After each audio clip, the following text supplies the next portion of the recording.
깨어 믿음에 굳게 서서 남자답게 강건하라. 너희 모든 일을 사랑으로 행하라. 형제들아, 스데바나의 집은 곧 아가야의 첫 열매요 또 성도 섬기기로 작정한 줄을 너희가 아는지라. 내가 너희를 권하노니 이 같은 사람들과 또 함께 일하며 수고하는 모든 사람에게 순종하라. 내가 스데바나와 고도나도와 아가이고가 온 것을 기뻐하노니 그들이 너희의 부족한 것을 채웠음이라. 그들이 나와 너희 마음을 시원하게 하였으니 그러므로 너희는 이런 사람들을 바라주라. 아멘. 이 말씀을 중심으로 교회를 향한 조언이라고 하는 제목의 말씀을 함께 나누겠습니다. 지난주의 말씀 우리가 한번 새겨보면 지난주에 우리가 알게 된 것은 바울의 모든 삶이라고 하는 것이 그리스도 예수의 복음을 전하는 것, 그것을 목적으로 두고 살았다는 것입니다. 그리고 그 복음을 전하는 것조차도 자신의 어떤 뜻과 계획을 따라서 행했던 것이 아니라 하나님이 나를 어떻게 이끌어 가십니까? 하나님은 오늘은 나를 어떻게 이끌어 가실까? 하나님의 뜻과 계획은 어디에 있을까? 바로 그것이 바울의 사역의 초점이었습니다. 바울은 하나님께서 삶의 주관자이시기 때문에 하나님께서 나를 이끌어 주실 거라고 하는 의식 속에서 살았습니다. 그리고 믿음의 형제인 바울이 이처럼 모든 삶에 있어서 그리고 복음을 증거하는 일에 있어서 더욱더 하나님의 계획하심과 인도하심과 또 하나님께서 바울이 고백하는 것처럼 주의 허락 안에서 행했던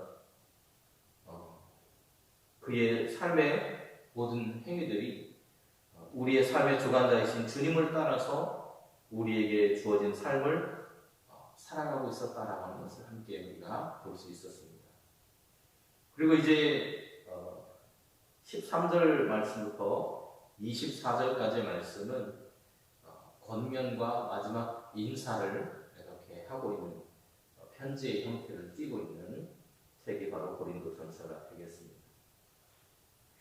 오늘은 그 중에서 13절 말씀부터 18절 말씀을 중심으로 해서 바울 사도가 고린도 교회를 향해서 주었던 조언, 다른 말로 해보면 당부, 이제 마지막 당부라고 할 수 있습니다. 편지가 끝나기 때문에 편지를 끝내면서 교회에게 마지막으로 당부하는 그런 말을 하고 있는데 어떤 말을 하고 있는지 우리 함께 살펴보면서 말씀 속에서 함께 은혜를 나눌 수 있으면 좋겠습니다. 13절을 보시면 편지를 맺으면서 당부하는 말을 하고 있다는 것을 알게 됩니다. 그런데 거기 보면 13절과 14절이 바울이 교회를 향해서 당부하는 크게 보면 두 가지, 좀 세분하면 한 5가지 정도가 돼요. 여기 보시면 13절에서는 깨어 믿음에 굳게 서서 남자답게 강건하라.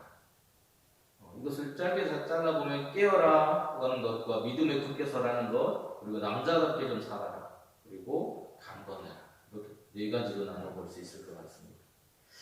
고린도 교인들이 영적으로 잠들어서 사탄과의 영적인 전쟁에서 무방비 상태, 아무것도 대비하지 않고 적의 공격을 기다리는 사람처럼 있는 그들의 모습을 영적인 잠듦이라고 말할 수 있을 것 같아요. 그런 잠들어 있는 우리의 모습이 아니라, 여러분의 모습이 아니라 깨어 있어야 됩니다 라고 당부하고 있습니다. 당시의 분파로 인해서 언제 넘어질지 어떻게 넘어질지 알 수 없었고요.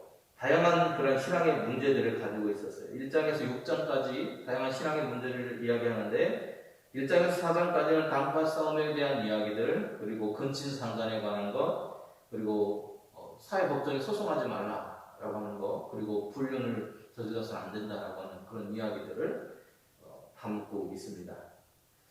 이런 다양한 문제들로 인해서 교회가 자칫하면, 우리가 깨어있지 않으면 교회가 쉽게 넘어지고 영적인 어둠 속에서 우리가 허덕이다가 교회가 무너질 수 있습니다. 여러분 조심해야 됩니다 라고 당부하고 있다는 거죠. 그래서 그들뿐만 아니라 당시의 거짓 교사들로 인해서 그 고린도 교회 안에 만연해 있던 사상들이 있었어요. 지난번에도 한번 설교를 드렸지만 영혼 불멸 사상, 영혼이 죽지 않고 계속해서 남아있다라고 하는 것이죠. 그런 사상을 주장하면서 주님께서 죽으신 그 죽음과 부활에 관한 것들이 우리가 생각하는 그런 교회에서 말하고 있는 그런 부활과 죽음이 아니라 완전한 죽음으로 인해서 우리의 죄가 됐고 주님이 다시 살아나심으로 인해서 오늘 우리의 부활의 소망이 있다라고 하는 그 이야기들을 믿지 않았던 그 사람들이 있었다는 것이죠. 그래서 세상의 그러한 이치를, 세상의 지혜를 빌어와서 영혼불멸이라고 하는, 육체는 죽었지만 영혼은 죽지 않고 있었다라고 하는 그런 사상들을 주님이 그런 모습이었다라고 하는 것을 강조했던 당시에 그리스도로마의 그런 철학적인 이야기들을 끌고 와서 그것이 마치 교회의 진리이냐 이야기하는 사람들이 있었다는 겁니다. 그래서 이런 교회 상황들을 극복하기 위해서는 영적으로 우리가 바르게 깨어있지 않으면 우리 세상에 무너질 수밖에 없는 것이 교회입니다라고 이야기하고 있는 거예요. 그리고 믿음의 굳게 서라고 말하고 있습니다. 이것은 뿌리를 그리스도 예수 안에 굳게 두라는 말이에요. 이것은 예수 그리스도의 죽으심과 부활에 대한 확실한 믿음을 가져서 세상에 어떤 도전이 와도 그것에 넘어지지 않는 불굴의 신앙을 가져야 된다라고 하는 이야기를 하고 있는 거예요. 고린도 교인들을 향해서 일처리를 함에 있어서 부활의 주님을 의지하고 힘입어서 주님께서 주시는 지혜와 용기와 능력을 가지고 오늘 우리가 당면하고 있는 영적인 문제, 믿음의 문제들에 대처할 수 있어야 된다고 이야기하고 있는 거예요. 뒤에 나오는 그런 남자답게라고 하는 것도 마찬가지입니다. 그것들을 하기 위해서는 정말 담대한 믿음을 가지고 담대한 모습으로 감당해야 한다는 것이고요. 그리고 강건해야 된다는 것은 우리가 영적으로 강하게, 그리고 육신적으로도 건강하게 그 일들을 감당할 때 우리가 감당할 수 있지, 우리 육신마저도 막 넘어지고 무너지고 해버리면 도저히 그걸 감당할 수 없는 우리의 모습이 된다라고 하는 이야기들을 하고 있습니다. 그리고 14절에서 바울은 그 모든 일들을 처리함에 있어서 가장 중요한 얘기를 하는데, 그 일들을 함에 있어서 어떤 증오나 분노심을 가지고 교회 안의 문제들을 해결하려고 하지 말고 주님께서 우리에게 보여주셨던 마음, 그 모습, 바로 사랑이라고 하는 것을 통해서 그 문제들을 해결하려고 해야 된다라는 이야기를 하고 있습니다. 분쟁의 모습을, 교회나 이런 것들이 분쟁에 어떤 휘말렸을 때 가장 안타까운 것은 뭐냐면 인간적인 감정에 휘둘려서 사람을 증오하고 미워하고 하게 되는 그 모습들입니다. 함께 믿음의 생활을 했던 사람들이 서로 등 돌리고 못 볼 것처럼 하고 험한 말을 해대고 하는 그 모습들이 너무나 안타깝다는 걸 바울은 너무나도 잘 알고 있었다는 거예요. 그래서 고린도 교회인들을 향해서 여러분이 그러한 모습들이 되지 않게 해서 교회가 분열되고 갈라지는 건 주님의 뜻이 절대 아니기 때문에 사랑으로 그 모든 문제들을 해결해야 된다라고 하는 이야기를 바울이 하고 있는 거예요. 우리가 비록 생각이 다르고 그 추구하는 바가 조금씩 다를 수도 있지만, 그러나 결국 우리가 가야 할 길은 사랑하는 길, 주님께서 십자가를 통해서 우리에게 보여주던 그 사랑의 길을 걸어가야 한다는 것을 성도들에게 가르쳐주고 있는 거예요. 그것이 바울이 고린도 교회가 하나 되어서 정말 주님의 영광을 드러내기를 바라는 마음에서 전달하고 있는 진심이라고 저는 봅니다. 고린도 교인들이 자기의 유익이나 이익에만 관심을 가지게 되면 서로 갈등하게 돼요. 그리고 분열하게 됩니다. 그리고 다른 형제의 형편과 처지에 관심을 갖지 않으면 교회라고 하는 공동체가 돌아갈 수 없다는 것을 너무나도 잘 알았다는 거예요. 그래서 모든 일을 행함에 있어서 사랑으로 해야 됩니다라고 정말 간절한 마음으로 성도들을 향해서 호소하고 있는 모습을 볼 수 있습니다. 그래서 고린도가 가지고 있는 지금 분열되기 직전의 그들의 모습이 그 모습을 잘 극복하고 그리스도 안에서 사랑으로 하나 되는 교회가 되어야 한다고 강구하고 있는 것입니다. 그리고 이제 그 밑에 15절 이하의 그런 모습은 스데바나의 가정에 대한 이야기로부터 시작이 돼요. 스스로 섬기기로 작정한 사람이었어요. 나는 교회를 섬기겠습니다. 내가 온 마음을 다해 주님을 섬기는 것으로 헌신하고 봉사하는 내가 삶을 살겠습니다. 라고 그런 결단을 했던 가정이 바로 고린도에 있었던 그런 스데바나라고 하는 사람의 가정이었습니다. 믿음의 가정이에요. 누구의 권고나 강요 때문이 아니었습니다. 자진하는 마음, 정말 주님께서 주신 은혜를 기억하고 사모하는 마음이 있었기 때문에 그런 봉사를 할 수 있었다는 거예요. 교회는 바로 이런 사람들이 이끌어가는 것입니다. 목사가 이끌어가는 것도 아니고요. 주님의 은혜를 받은 사람들이 함께 연합하면서 그 일을 함께 해나가는 거예요. 오늘 고린도 교회는 바로 이 스데바나의 가정, 오늘 보는 그 가정의 사람들이 소개가 되고 있는데요. 보드나도, 아가이고 이런 사람들의 이야기가 나옵니다. 바울과 함께 복음을 증거하고 사역을 감당하는데 동역했던 사람들로 보여져요. 16절에 보면 이렇게 말하고 있어요. 이 같은 사람들과 또 함께 일하며 수고하는 모든 사람에게 순종하십시오. 이렇게 얘기합니다. 바울은 이런 사람들에게 순종하라고 말해요.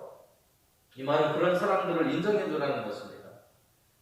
그 사람들을 교회 봉사하려고 하는 사람들을 좀 인정해 주라는 거예요. 그리고 그들에게 보조를 좀 맞춰주라는 거예요. 그리고 함께 일해 주라는 거예요. 여러분 교회에서도 마찬가지고 세상에서도 마찬가지. 혼자 일하다 보면 지친다는 거예요. 명절이나 이런 때 며느리들이 막 지치고 막 힘들어하는 그런 모습들 보잖아요. 여러분들도 그런 모습들을 겪으셨잖아요. 그 이유가 뭡니까? 다른 사람들은 일을 안 도와주고 나 혼자 한다고 생각하기 때문에 지쳐서 그래요.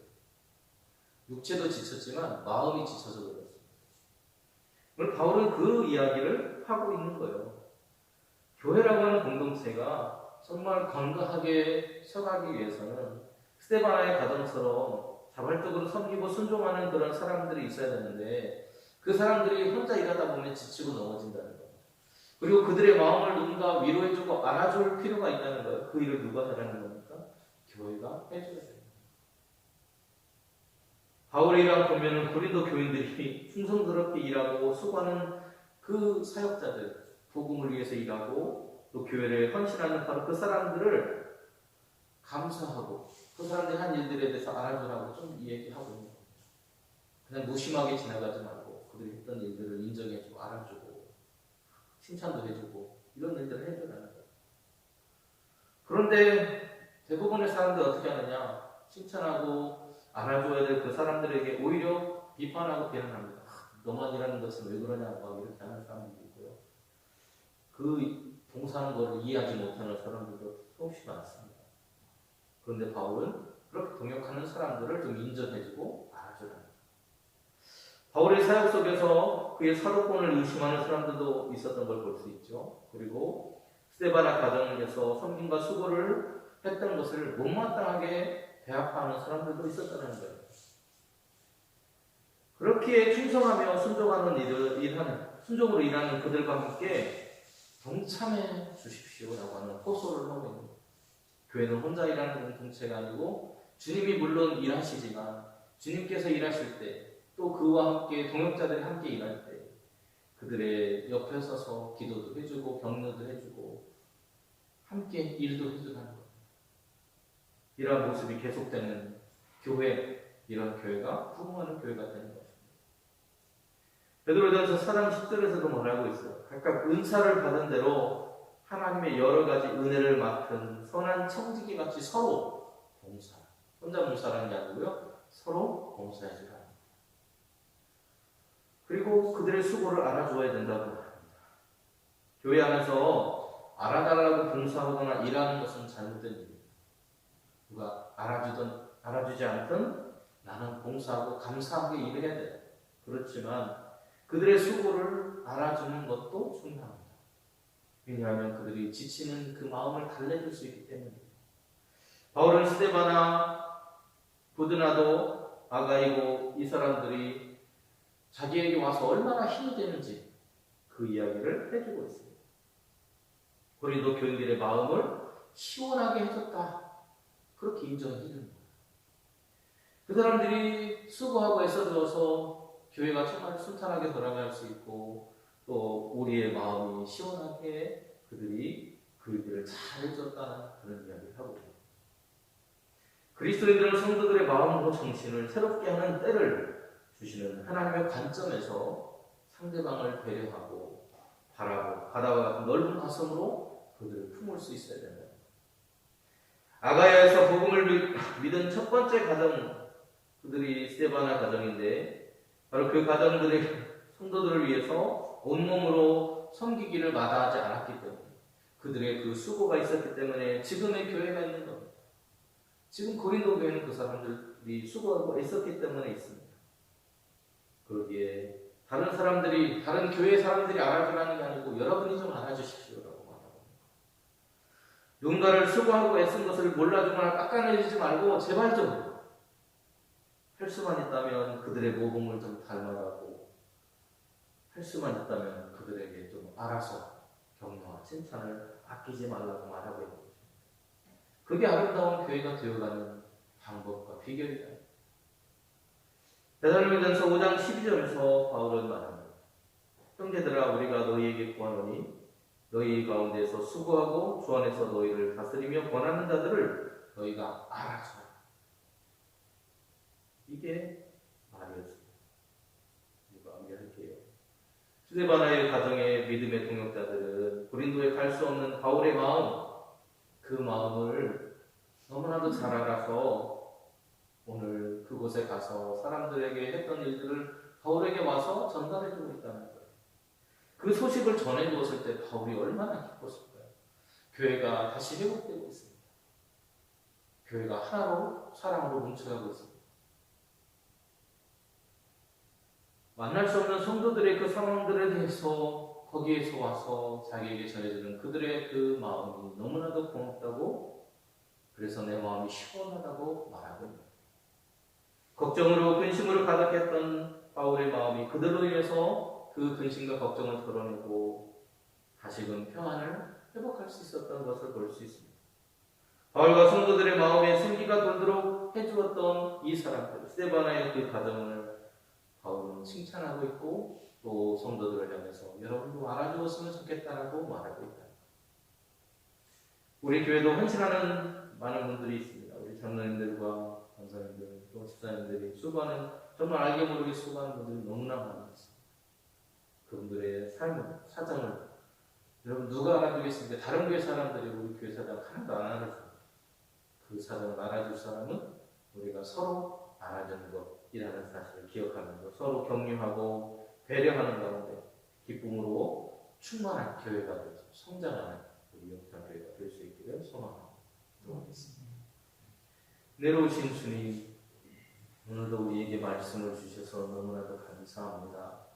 어렵고 힘든 시절에 바울이 말하고 있는 것처럼 영적으로 깨어서 정말 믿음 안에 굳게 서고 신앙 안에서 영적인 싸움을 할 수 있을 만한 준비를 하라고 우리에게 조언합니다. 그러면서도 그 일들을 할 때에 사랑으로 함께함으로 하나 되는 공동체가 되도록 서로 노력해야 되겠다고 바울은 성도들 향해서 조언하고 있습니다.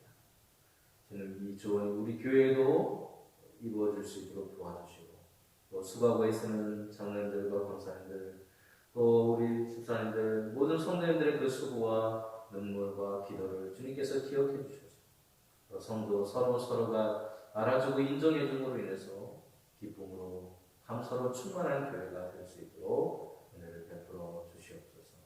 예수님의 이름으로